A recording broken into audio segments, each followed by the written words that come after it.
الحمدللہ والصلاۃ والسلام علی رسول اللہ وبعد۔ ایک بھائی نے پوچھا ہے کہ خلا کی عدت، طلاق کی عدت، اگر شوہر کی وفات ہو جائے تو اس پر عورت کی عدت، اور حاملہ عورت کی عدت، اس کی مدت کیا ہوگی، وضاحت کر دیجئے، اور یہ بھی بتا دیں کہ اس عدت میں فرق کیوں رکھا گیا ہے۔ خلا کی عدت کچھ ہے، طلاق شدہ عورت کی عدت کچھ ہے، جس عورت کا شوہر مر جائے اس کی عدت کچھ ہے، حاملہ عورت کی عدت کچھ ہے، تو یہ فرق کیوں رکھا گیا ہے؟ سب کی عدت ایک ہی کیوں نہ رکھی گئی؟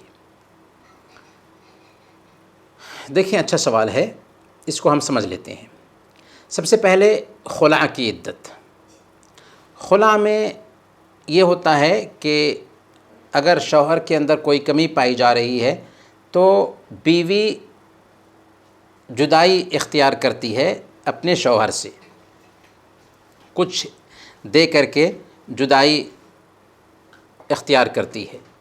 تو خلا کی عدت بعض اہل علم نے مطلقہ کی عدت ہی رکھی ہے، کہ جیسے مطلقہ عورت کی عدت ہے ویسی ہی عدت خلا کی ہی ہوگی، لیکن راجح قول یہ ہے کہ خلا کرانے والی عورت کی عدت 1 مہینہ ہی ہے، کیونکہ سنن ترمذی اور سنن ابی داؤد کی روایت میں آتا ہے، حضرت ابن عباس رضی اللہ عنہما بیان کرتے ہیں کہ اللہ کے نبی صلی اللہ علیہ وسلم نے ثابت بن قیس رضی اللہ تعالی عنہ کی بیوی نے جب اللہ کے نبی صلی اللہ علیہ وسلم کے زمانہ میں خلا کرایا تھا، فَأَمَرَهَا النبی صلی اللہ علیہ وسلم أَن تَعْتَدَّ بِحَیْضَةٍ، تو اللہ کے نبی صلی اللہ علیہ وسلم نے اسے حکم دیا تھا کہ وہ 1 حیض عدت گزارے۔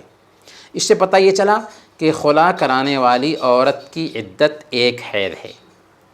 طلاق کی صورت میں اگر دخول سے پہلے عورت کو کسی نے طلاق دیا ہے تو اس عورت پر کوئی عدت نہیں ہے۔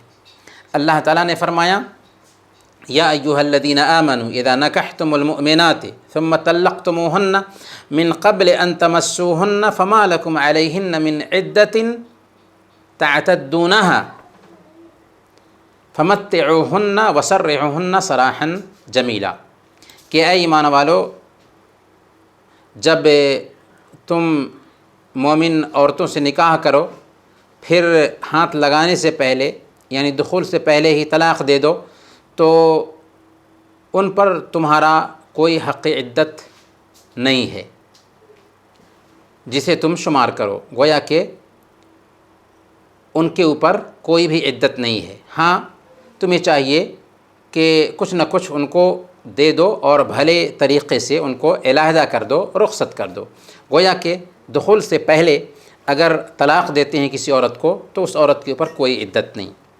اگر عورت کو دخول کے بعد طلاق دیا ہے تو اس کی 2 شکل ہوگی۔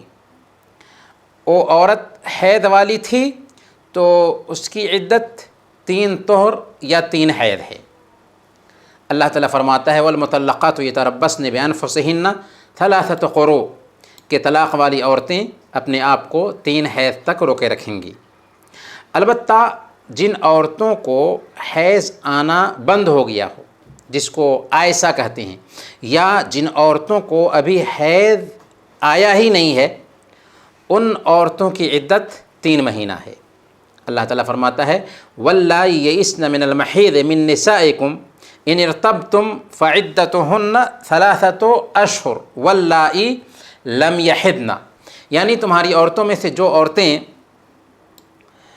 حیض سے ناامید ہو گئی ہوں، اگر تمہیں شبہ ہو تو ان کی عدت 3 مہینے ہے، اور ان کی بھی جنہیں حیض آنا شروع ہی نہ ہوا ہو۔ تو جن عورتوں کا حیض آنا بند ہو گیا ہو یا جن عورتوں کو ابھی حیض آنا شروع ہی نہیں ہوا، ایسی عورتوں کو دخول کے بعد ایک شوہر طلاق دیتا ہے تو ان کی عدت 3 مہینے ہیں۔ اور جن عورتوں کا شوہر وفات پا جائے ان عورتوں کی عدت 4 مہینہ 10 دن ہے، 4 مہینہ 10 دن ہے۔ اللہ تعالیٰ فرماتا ہے والذین یتوفون منکم ویذرون ازواجا یتربصن بانفسہن 4 اشہر و10 کہ تم میں سے جو لوگ وفات پا جائیں اور بیویاں چھوڑ جائیں، وہ عورتیں اپنے آپ کو 4 مہینہ 10 دن تک عدت میں رکھیں گی۔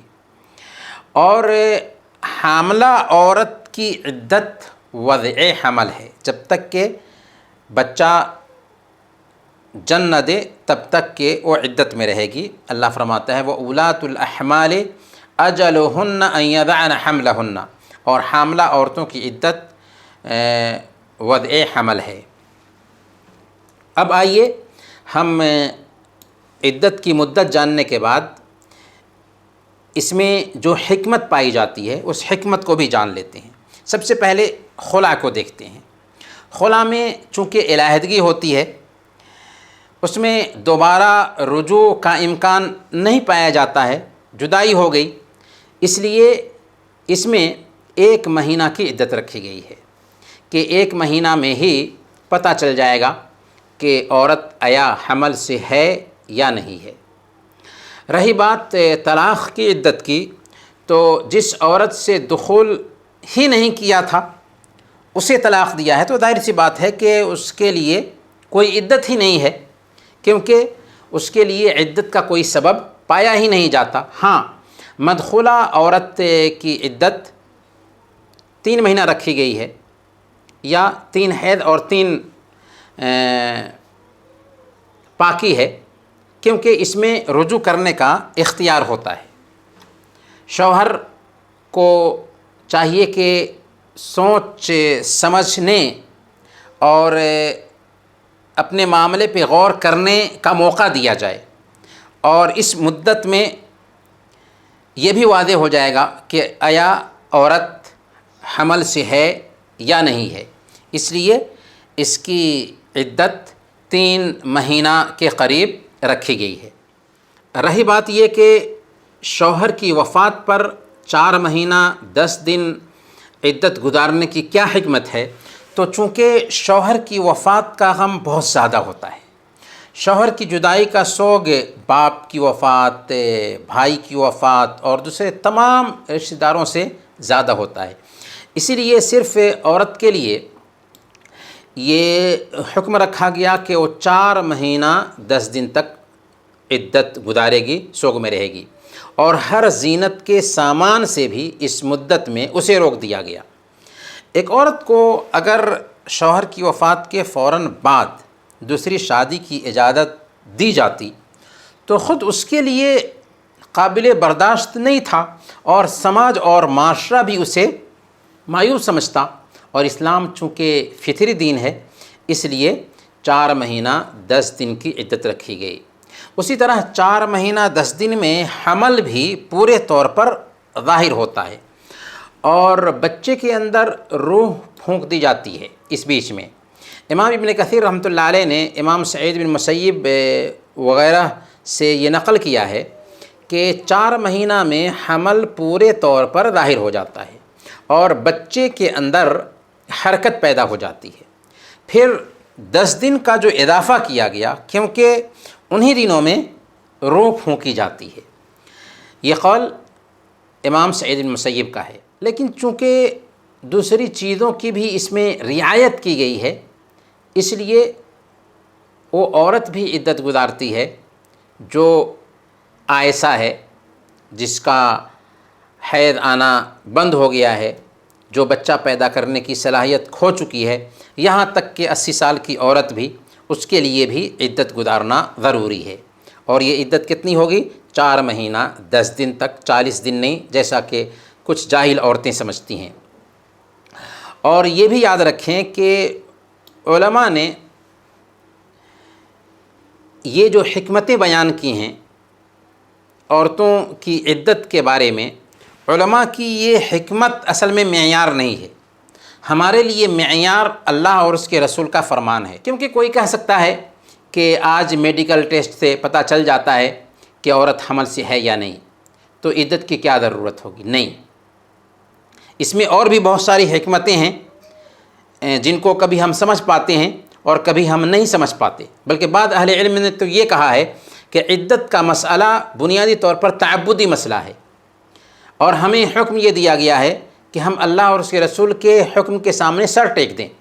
وما كان لمؤمن ولا مؤمنة اذا قضى الله ورسوله امرا ان يكون لهم الخيرة من امرهم، کہ جب اللہ اور اس کے رسول کا کوئی فیصلہ ہو جائے تو وہاں پر ایک مسلمان کو اپنے معاملے میں اختیار نہیں رہتا۔